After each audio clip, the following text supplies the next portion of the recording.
तो फ्रेंड्स, मैं आज आपको मिलवाऊंगा मोहम्मद उमर जी से। इनके cost and management accounting CA inter group one में 83 मार्क्स हैं। इनके ग्रुप वन में 320 नंबर हैं आउट ऑफ 400, यानी 80% मार्क्स इन्होंने सीए इंटर ग्रुप वन के अंदर लिए हैं।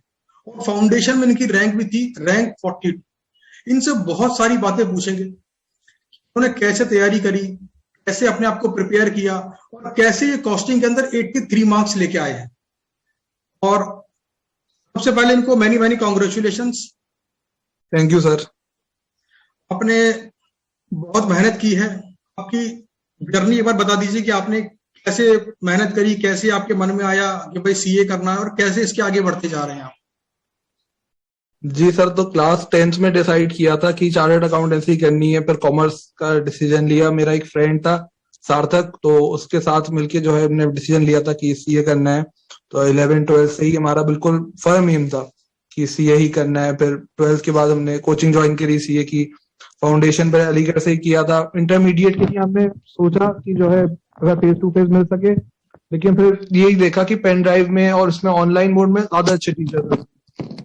फिर मैंने सर और मेरे एक और फ्रेंड ने भी आपकी कोचिंग दी थी ये कॉस्टिंग के लिए।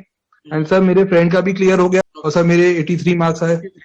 बाकी सर सब पेन ड्राइव से ही सब जो है स्टडी किया था। तो शुरू में लगता था कि इसका अच्छा नहीं पता होगा ऑनलाइन, बट इस बार करके लग रहा है कि ऑनलाइन ही अच्छा एजुकेशन अवेलेबल है शायद।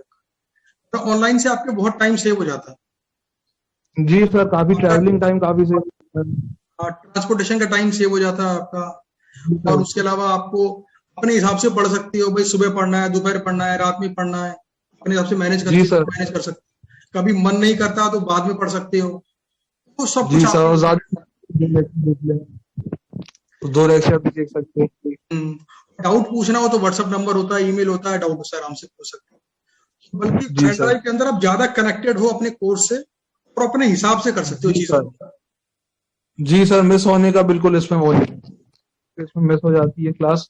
इसमें तो वो चीज है ही नहीं, इसमें वो चीज है ही नहीं। वो चीज कॉन्सेप्चुअल क्लैरिटी थी, क्योंकि सर इस वजह से सवाल सॉल्व हुए। वरना ज्यादातर बच्चे कह रहे थे पेपर काफी टफ था, और थोड़ा टफ तो शायद था भी कॉस्टिंग का पेपर, लेकिन क्योंकि क्लैरिटी थी कॉन्सेप्ट्स की तो सर 83 मार्क्स स्कोर हो सके। जो क्लास में बोलता हूँ कि कॉन्सेप्ट इज किंग, कॉन्सेप्ट को पकड़ के चलो, कॉन्सेप्ट को समझो, उसका बेनिफिट है। मतलब जी सर, काफी बेनिफिट है। जी सर, स्पेशली सर आपने कॉन्सेप्ट रजिस्टर जो बनवा रखा था उसका तो सर बहुत बेनिफिट है, क्योंकि बहुत कम टाइम में कॉस्टिंग रिवाइज हो सकती है उससे। क्योंकि जब 1.5 डे में तो सर सारे सवाल करना बिल्कुल इम्पॉसिबल है। लेकिन अगर आप कॉन्सेप्ट रजिस्टर पढ़ लें, और सर आपने जो एबीसी में डिवाइड कराया था सवालों को, category A, category B, category C, तो वो सर हर सब्जेक्ट में मैंने चीज अप्लाई करी। और हर सब्जेक्ट में एक कैटेगरी ए के सवाल आप लास्ट डे को रिवाइज करो तो काफी हद तक कवर हो जाती है चीज। तो भाई यानी जो ABC analysis chapter wise costing में करवाया आपने, सब में कर डाला वो चीज। जी सर, मैंने तो अंदर भी जी सर, मैंने तो सारी अपनी जो है बुक्स थी, जो भी मैंने मटेरियल रेफर किया था, सब में क्वेश्चंस पे एबीसी कैटेगरी जो है एनालिसिस किया था। तो सर लास्ट डे में इम्पॉसिबल है सारे क्वेश्चंस कवर करना। तो सर ये चीज मालूम होनी चाहिए कौन से क्वेश्चंस करने हैं और कौन से क्वेश्चंस इसमें कई बार अटक चुके हैं। तो जी सर, एबीसी करने के बाद, जी सर, एबीसी एनालिसिस के बाद जब आपने रिवाइज किया होगा तो उसमें टाइम भी कम लगा होगा आपका, और आपने सिर्फ उन्हीं क्वेश्चंस पे फोकस किया जो जिसमें आप फंस जाते हैं, जहां पे आपको लग रहा था कि अटक जाएंगे आप। तो मतलब जी सर, मेन फोकस तो उन्हीं क्वेश्चंस पे किया जिनमें 2 से 3 दफा जैसे प्रॉब्लम हुई थी फर्स्ट रिवीजन में या एक बार को सेकंड रिवीजन में।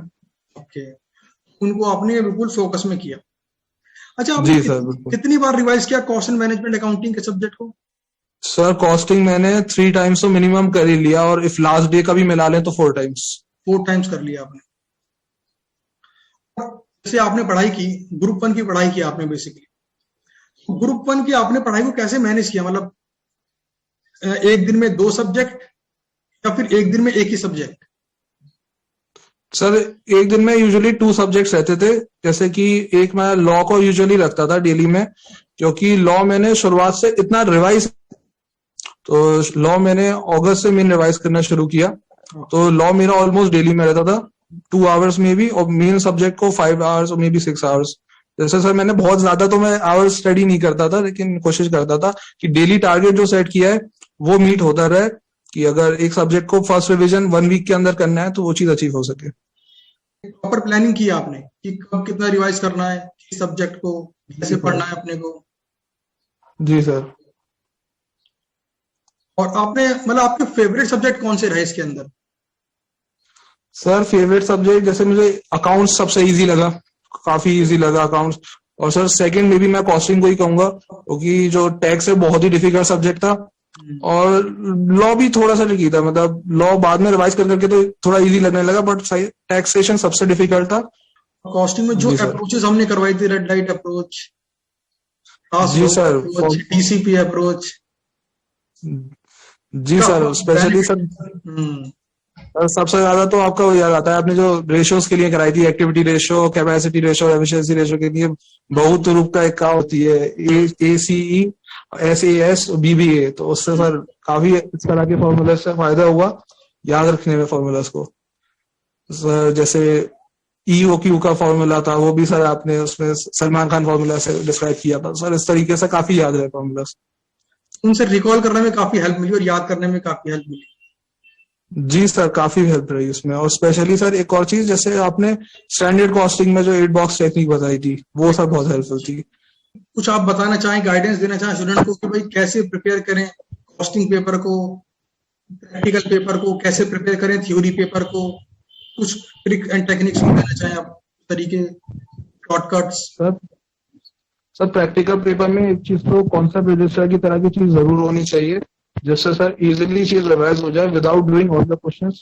क्वेश्चंस करना सबसे ज्यादा जरूरी तो है, बट अगर लिमिटेड टाइम होगा तो आप सारे क्वेश्चन नहीं कर सकते, लेकिन आप कॉन्सेप्ट पर मेजोरिटी ऑफ क्वेश्चन सॉल्व कर सकते हो उससे। तो सर कॉन्सेप्ट रजिस्टर मेंटेन करना बहुत जरूरी है। सर आपने तो हमारा पूरा बनवा दिया, प्रैक्टिकल सब्जेक्ट के लिए कॉन्सेप्ट सीखे हैं, प्रैक्टिस तो जितनी हो सके उतनी करें करना। उसी बुक्स को बार बार रिवाइज करते रहे, नए क्वेश्चन तब ना दौड़े, क्योंकि सब कुछ है उसके अंदर। जी सर, और सब क्वेश्चन को बस मार्क करते रहे कि इस क्वेश्चन में प्रॉब्लम हुई थी तो कैटेगरी ए, कोई बहुत ही इजी क्वेश्चन है कैटेगरी सी, तो वो बार बार करने की कोई पॉइंट नहीं है, रिक्वायरमेंट ही नहीं है। अच्छा, कॉन्सेप्ट रजिस्टर के सारे चैप्टर के सारे कॉन्सेप्ट अगर एक बार में रिवाइज करने हो तो कितने घंटे में रिवाइज हो सकते हैं मैक्सिमम? 4 घंटे, 5 घंटे, 8 घंटे? सर मेरे हिसाब से 5 to 6 आवर्स में इजीली रिवाइज हो सकता है। एंड कोई आपको ट्रिकी कॉन्सेप्ट है तो आप उसका क्वेश्चन भी सॉल्व कर लोगे उस टाइम में। तो सही है, 5 से 6 घंटे पूरे कॉन्सेप्ट हो गए आपके। और उसके अलावा अगर आपने कैटेगरी ए वाले क्वेश्चन देख लिए, 1.5 दिन में अच्छा खासा रिवीजन कर लेंगे फिर आप। जी सर, अच्छा खासा कर लेंगे कैटेगरी ए के सारे क्वेश्चंस, और सब कॉन्सेप्ट रजिस्टर इजीली हो सकता है। इजीली हो सकता है। जी सर। एबीसी एनालिसिस का फायदा हुआ, शॉर्टकट टेक्निक्स का ही फायदा हुआ, डीसीपी अप्रोच का ही फायदा हुआ। जी सर, काफी फायदा हुआ। और सर आपने शुरू में एक चीज और भी बताई थी कि कोई भी क्वेश्चन में आपको ट्रिकी पॉइंट लगे, आपने सर सर्विस कॉस्टिंग में पहले बताया था कि आप उस ट्रिकी पॉइंट को पॉइंट्स रिमेंबर करके लिख दें, तो वो भी काफी बेनिफिशियल है। वो काफी बेनिफिशियल है। कैसे कैटेगरी ए वाला क्वेश्चन कैटेगरी सी में जाएगा? Yes sir. कैटेगरी ए में है लेकिन पूरा डिफिकल्ट नहीं होगा, वो कोई ना कोई पॉइंट होंगे जो डिफिकल्ट होंगे उसके अंदर, कोई पॉइंट होगा, तो उन पॉइंट को पॉइंट्स तो मैप बना के लिख लो कि हाँ भाई इस पॉइंट पे मैं कंफ्यूज हो गया, ये पॉइंट है, ये मेरा पॉइंट नंबर 2 है, मेरा पॉइंट नंबर 3 है। तो फिर जब रिवीजन करेंगे ना तो वो पॉइंट देख के समझ आ जाएगा, यार ये क्वेश्चन हो जाएगा मेरे से। एग्जैक्टली सर, बिल्कुल। चलिए, बहुत बहुत कॉन्ग्रेचुलेशंस और फ्यूचर, बेस्ट ऑफ लक, और काफी सारी मेहनत करना और जिंदगी में बहुत आगे बढ़ना।